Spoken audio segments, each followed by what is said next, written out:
Well, good morning. I'm Devendra Rana. Topic for our discussion today is sexual harassment of women at workplace. Sexual harassment of women at workplace. देखिए, the sexual harassment of women at workplace, Prevention, Prohibition and Redressal Act 2013's Section 13 describes the processes for handling sexual harassment complaints. So, what are the main clauses? First of all, filing a complaint. The offended woman on her representative or her representative may file a claim or a complaint of sexual harassment with the organization's internal committee. Organization's internal committee. Second, time limit for complaint submission. If there are multiple incidences, the complaint must be made within 3 months of the latest incident or within 3 months of the date of the most recent incident. Third, investigation. The IC is required to look into the complaint and collect supporting documents. IC means internal committee. Then intervention. In the event that the internal committee determines that the charges against the respondent are accurate, it is required to take action against the respondent. This action could involve alerting the participant, the respondent's termination or suspension, the respondent's downgrading or losing their position, any additional action that the internal committee decides is necessary. Appeal within 90 days of the decision date. The respondents or the lady who feels wronged may file an appeal with the local complaint committee against the internal committee's ruling. The Act stipulates that sexual harassment may result in jail time or a fine. So, under the Act, complainants and witnesses are shielded from retribution and harassment of any type. The Act guarantees that the harmed woman will receive a just and prompt resolution by allowing complaints to be redressed through the Internal Committee and LCC, by making sure that sexual harassment is avoided, outlawed, and addressed fairly and promptly. These regulations hope to give women a safe and secure workplace. However, in the cases and situations if any false complaint filed under Section 13 of the Prevention of Sexual Harassment Act can have serious repercussions for the complainant, including possible legal and professional ramifications. The following are some of the main effects.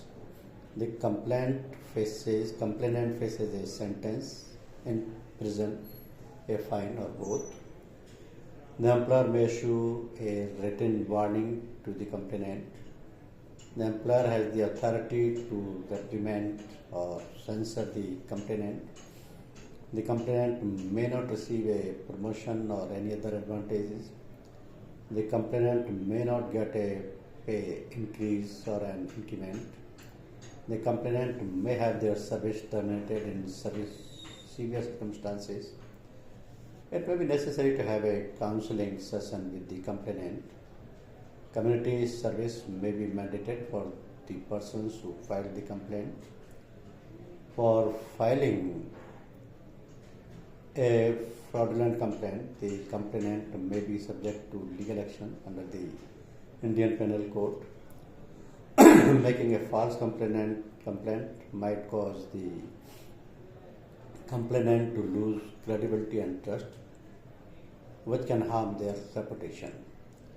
So these penalties are meant to dissuade people from making fictitious complaints and guarantee that the Prevention of Sexual Harassment Act is used correctly in order to stop and deal with workplace sexual harassment. The difference between false complaint and unsubstantiated complaints. Under the POSH Act, that is Prevention of Sexual Harassment Act, the following are the main distinctions between a false complaint and an unfounded or unsubstantiated complaint. When a complainant is unable to offer sufficient proof or evidence to back up their claims, the complaint is considered unsubstantiated. This doesn't imply that the allegations is untrue, rather it just indicates that there is insufficient data to support it. A false complaint is one that is filed with the goal of discrediting the defendant, purposefully providing false evidence or both. This indicates that the complainant is aware that the claims are baseless or that the supporting documentation is fictitious.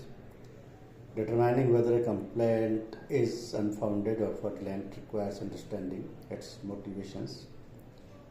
A false complaint is filed with malevolent intent, whereas an unsubstantiated complaint may be the result of a misunderstanding or a lack of proof. The POSH Act stipulates severe sanctions for baseless and fraudulent reports. False complaints might result in more serious consequences such as disciplinary action and even legal actions, while unfounded complaints might only end in a warning or counseling. So there are differences in the investigation procedure for unfounded and fraudulent allegations. When it comes to unfounded accusations, the ICC might ask for further information or proof, but when it comes to false allegations, the ICC might be more severe and even punish the complainant.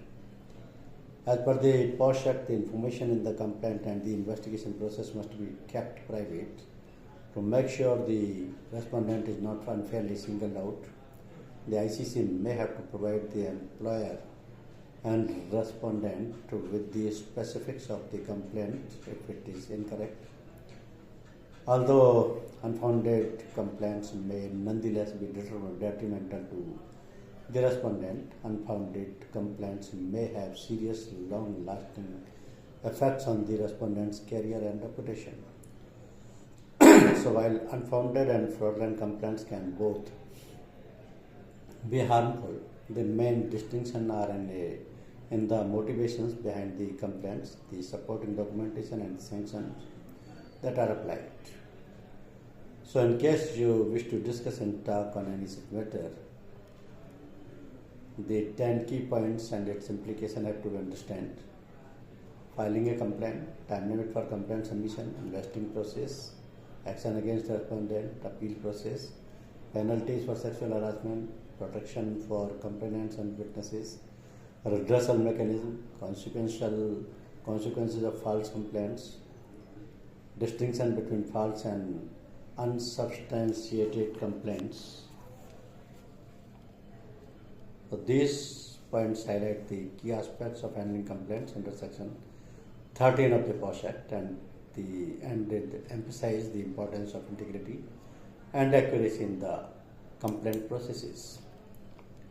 Now the question is, recently the Justice Hema Committee report revealed exploitation and sexual harassment of women and gender inequality in the Malayalam film industry.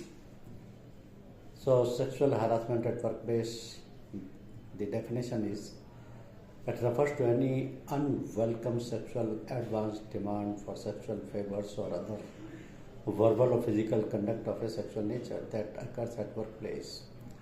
So over 419 cases, or about 35 per month, were reported in the country in 2022 National Crime Record Bureau data. Types sexual harassment has traditionally been divided into two well-known forms: court pro quo involves seeking sexual favors or advances in exchange for work benefits such as promises of promotion, higher pay, etc. And then hostile work environment involves subjecting employees to pervasive or severe unwanted sexual behavior that creates an offensive, intimidating, or abusive workplace. For example, sexual jokes, inappropriate touching, etc. So, impact of sexual harassment at workplaces on individuals, career disruption. It creates unsafe and hostile work environment, impeding women's professional growth and affecting their overall well-being. Then health impact. Victims of sexual harassment often experiences heightened levels of stress and anxiety and suffer from diminished self-worth and confidence. And violation of fundamental rights of women. Sexual harassment of women at workplace is a form of gender discrimination. It violates women's right to equality under Article 14 and 15 and right to life and live with dignity under Article 21 of the Constitution. So on workplace, toxic work culture, sexual harassment can entrench toxic workplace cultures that normalize discrimination, bullying and inappropriate behavior, making the environment unsafe and non-inclusive for women. Then decline in productivity. Sexual harassment often impact organizational efficiency and financial performance. On society, perpetuation of gender inequality. Where sexual harassment disproportionately affects women, reinforcing gender inequality by discouraging women's career growth and professional development. And lower women workforce participation. When women leave their jobs or careers due to harassment, it lowers their representation in total workforce. So harassment-related job changes or career disruptions also contribute to the gender pay gap. So initiatives undertaken means Vishakha Guidelines 1997. These guidelines were laid down by the Supreme Court of India in response to the Vishakha versus State of Rajasthan case. Prior to the POSH Act, the Vishakha Guidelines were the first significant step toward addressing workplace sexual harassment in India. The Sexual Harassment of Women at Workplace Prevention, Prohibition and Redressal Act 2013, POSH Act, aims to prevent and address incidents of sexual harassment of women at their place of work and provide a mechanism for redressal of complaints related to such harassments. So it provides for internal complaints committee and local complaints committee to handle complaints of sexual harassment. The sexual harassment electronic box, means SHE-Box, online complaint management system for registering complaints related to sexual harassment at workplace, launched by Ministry of Women and Child Development in 2017. Then Convention on the Elimination of All Forms of Discrimination Against Women. International Convention which recognizes protection against sexual harassment and right to work with dignity as universal human rights. So India ratified Convention in 1933.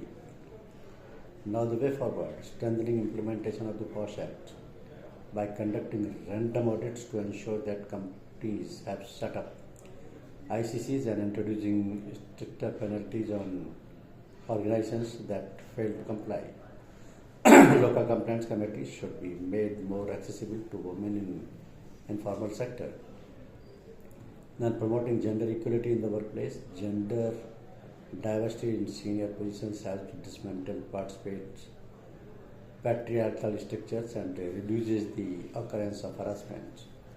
So collaboration with civil society groups in educating and supporting women, especially in informal sectors such as agriculture and domestic work. And recommendations of HEMA committee. Femininity to be divorced from passiveness and silent sufferings.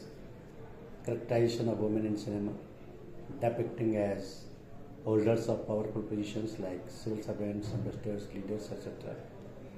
gender awareness training program, challenging the monopoly of power enjoyed by men, projecting women equal to men, redefining masculinity and femininity, masculinity to be equated to justice, equality, and compassion instead of violence and aggression, and creation of welfare fund for the support of women in job break due to childbearing, health, or other responsibilities.